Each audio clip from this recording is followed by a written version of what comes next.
Assalamualaikum warahmatullahi wabarakatuh. Halo semua, kembali lagi di channel Raider Manhwa. Kali ini Mimin akan melanjutkan sebuah komik yang bercerita tentang bangkitnya jiwa pedang legendaris terkuat.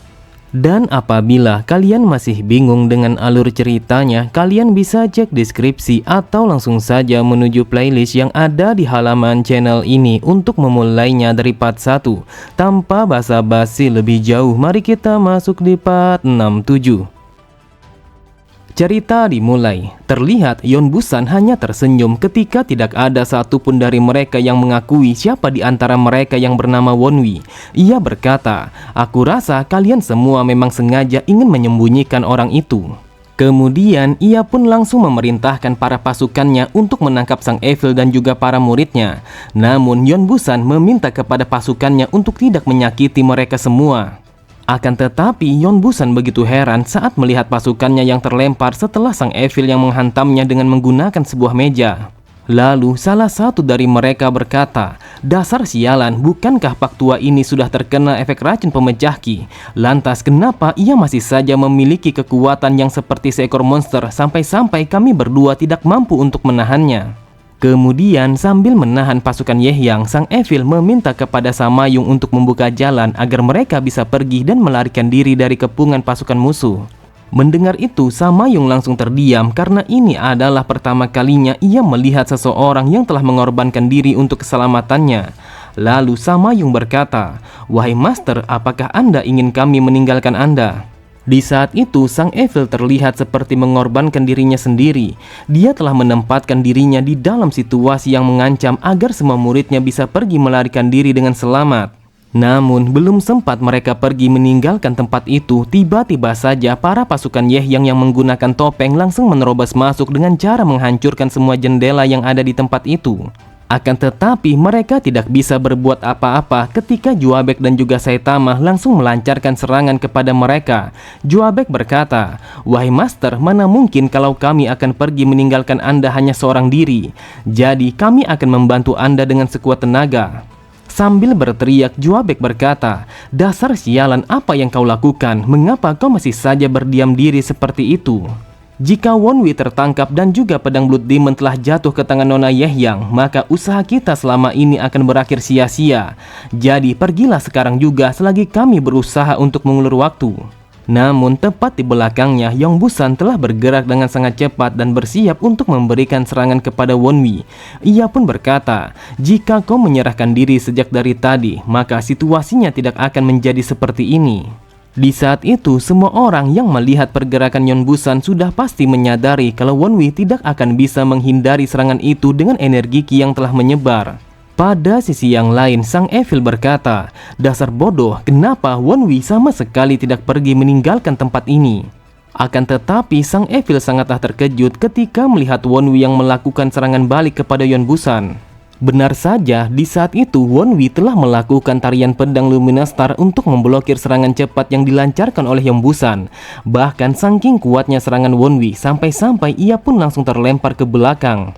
Sontak Yeon Busan sangatlah terkejut. Ia berkata, "Apa yang telah terjadi? Mengapa racun itu tidak bekerja kepadanya? Apakah mungkin kalau dia telah menggunakan seni bela diri iblis?"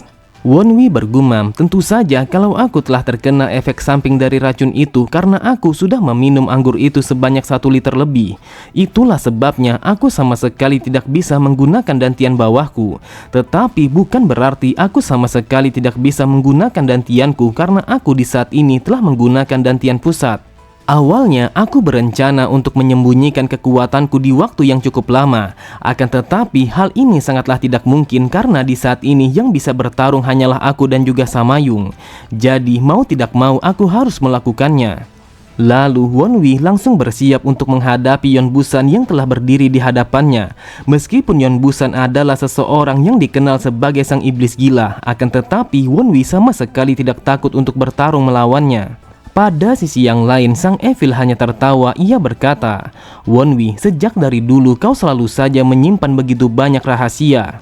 Setelah mengatakan itu, Sang Evil langsung menghajar kedua orang itu dengan begitu kuat, sampai-sampai mereka berdua telah terlempar dari ruangan itu. Kemudian Sang Evil langsung duduk tepat di belakang Wonwi dan ia meminta kepada Wonwi untuk mengulur waktu selama 15 menit. Saat mendengar Wonwi yang bertanya apa yang akan dilakukan oleh Sang Evil sambil mensirkulasikan energinya, Sang Evil kembali berkata, "Aku akan mencoba untuk menyingkirkan racun pemecah ki ini yang ada di dalam tubuhku." Mendengar itu, Wonwi pun berkata, "Wahai Master, serahkan saja kepada kami dan aku akan memastikan bahwa tidak ada satupun dari mereka yang bisa untuk mendekati Anda." Lalu Wonwi meminta kepada Juabek dan juga Saitama untuk berdiri di samping Sang Evil agar mereka bisa melindungi sisi belakang Sang Evil. Setelah itu Wonwi kembali berkata, "Samayung, mari kita bertarung bersama-sama untuk melawan mereka semua karena hanya inilah satu-satunya cara agar kita bisa lolos dari kepungan ini." Yeon Busan berkata, "Wonwi, apakah kau dengan sengaja ingin membuat kita saling menumpahkan darah satu sama lain?" Dengan santainya Wonwi berkata, "Bukankah kau telah diperintahkan oleh Nona Yehyang untuk tidak melukaiku meskipun hanya sedikit?" Mendengar itu, terlihat Yeon Busan sangatlah marah. Ia berkata, "Selama aku tidak membunuhmu, aku yakin kalau Nona muda tidak akan mempermasalahkan hal ini." Bukannya merasa tertekan dengan ocehan yang diucapkan oleh Yeon Busan, akan tetapi Wonwi langsung bersiap dengan bilah pedangnya untuk memulai pertarungan. Dengan tatapan mata yang tajam, Wonwi berkata, "Pastikan kalau kau akan membawaku hidup-hidup. Jika tidak, maka aku yang akan membunuhmu." Cerita berpindah, terlihat sebuah kapal yang sedang berlayar melintasi tebalnya kabut di malam itu. Dan di dalam kapal itu terlihat dua orang laki-laki yang sedang menikmati minuman mereka.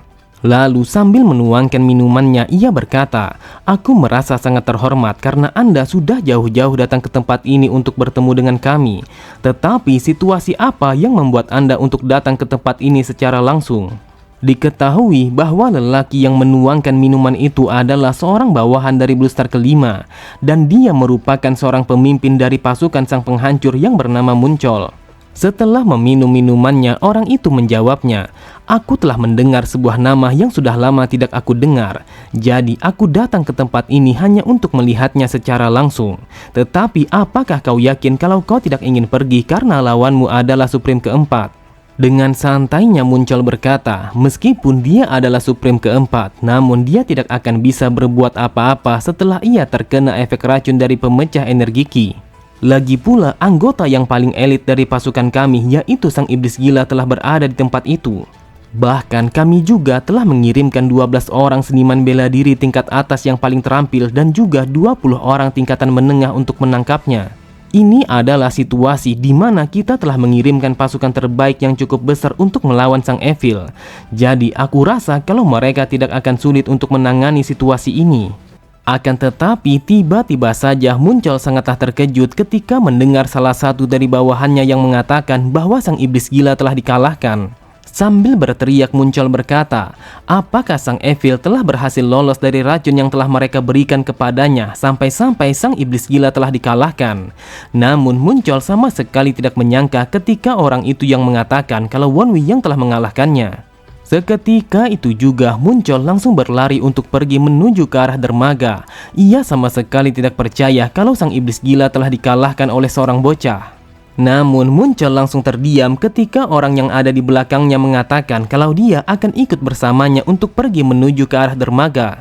Terlihat Muncol langsung tertawa ketika mengetahui kalau orang yang paling bisa diandalkan akan ikut bersamanya untuk menangani situasi itu. Cerita kembali berpindah, terlihat pasukan Yehyang mencoba lebih berhati-hati untuk menyerang Wonwi dan juga Samayung karena mereka menyadari kalau separuh dari pasukan mereka telah mati begitu saja. Wonwi bergumam, "Sebenarnya aku memang lebih baik dari mereka secara individu, akan tetapi jumlah mereka saat ini terlalu banyak untuk kami hadapi. Aku tidak tahu kalau bertarung sambil melindungi seseorang akan menjadi sesulit ini. Jadi aku mohon wahai Master, cepatlah selesaikan sirkulasi Anda." Namun Wonwi begitu heran saat menyadari kalau pasukan musuh telah berbicara satu sama lain. Wonwi bertanya-tanya apa yang telah terjadi kepada mereka. Seketika itu juga Wonwi sangatlah terkejut ketika ia menyadari seseorang yang sangat familiar telah datang tepat di antara pasukan Yehyang. Orang itu berkata, "Hal ini sangatlah mengejutkan, bukan hanya menjadi salah satu dari murid Supreme keempat, namun kau juga telah mampu berkembang sampai sejauh ini kurang dari 2 tahun. Ternyata orang itu adalah Blue Star keempat yang bernama Do Jang Ho. Ia kembali berkata, "Jadi apakah ini sebabnya kalau nona muda sangat ingin kepadamu?"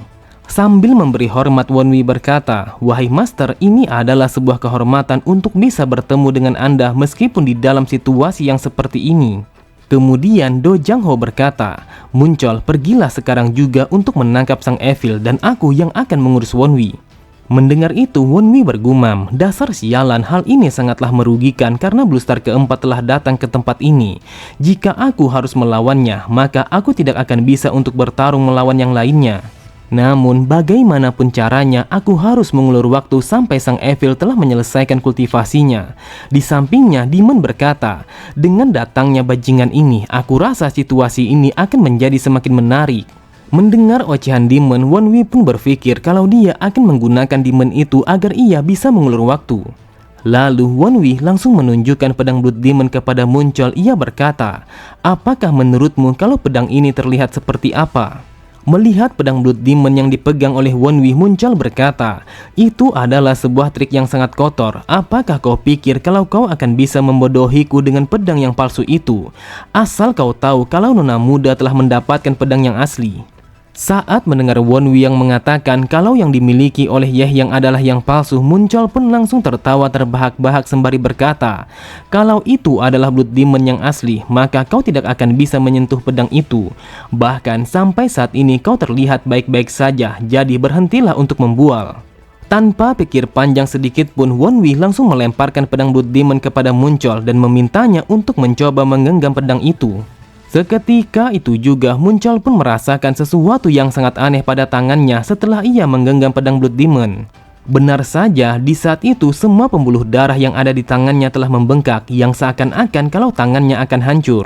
Dan di saat yang bersamaan, Demon telah mengamuk karena ia telah disentuh oleh seseorang yang tidak ia sukai. Sambil menggigit, ia berkata, "Dasar bajingan, aku akan memberikanmu sebuah pelajaran karena kau telah berani menyebutku sebagai yang palsu." Tidak membutuhkan waktu yang lama, Muncul langsung melemparkan pedang itu. Ia berkata, "Dasar sialan, apa yang telah kau lakukan kepadaku?" Won Wei pun berkata, "Apa yang kau maksud? Seharusnya kau merasa terhormat karena kau telah menyentuh pedang Blood Demon yang sebenarnya." Setelah mengambil pedang Blood Demon, Won Wei kembali berkata, "Wahai Blue Star keempat, karena aku telah mampu memegang pedang Blood Demon tanpa adanya masalah sedikit pun, aku yakin kalau kau pastinya tahu kalau ini artinya apa." Di sampingnya, Demon berkata, "Dasar tolol, jangan pernah sekalipun menyerahkan aku lagi kepada orang lain." Mendengar ocehannya, Won Wei berkata, "Bukankah kau sangat suka untuk menggigit ataupun mencabik-cabik orang lain?" Terlihat Do Jang Ho secara perlahan langsung berjalan menuju Won Wei. Dengan santainya ia berkata, "Hal ini sangatlah menarik. Akan tetapi aku tidak tahu trik apa yang kau gunakan. Bahkan aku pun tidak tahu apakah pedang itu mengandung racun ataukah tidak." Namun Do Jang Ho langsung terdiam saat melihat perubahan Won Wei yang terjadi tepat di depan matanya. Terlihat semua orang yang ada di sana sangatlah terkejut saat melihat perubahan kedua mata dan juga rambut Won Wei yang menjadi merah darah. Bahkan tidak hanya sampai di situ saja, mereka telah melihat kalau pedang Blood Demon yang dipegang oleh Won Wei telah berubah menjadi merah darah yang menandakan kalau pedang itu adalah yang asli. Melihat perubahan Won Wei yang begitu menakjubkan, dengan lirihnya Do Jang Ho bergumam, "Apakah mungkin kalau Won Wei telah berhubungan dengan pedang Blood Demon?" Oke semua, cukup sampai di sini dulu pembahasan alur cerita kita. Sampai jumpa di video selanjutnya. Wassalamualaikum warahmatullahi wabarakatuh.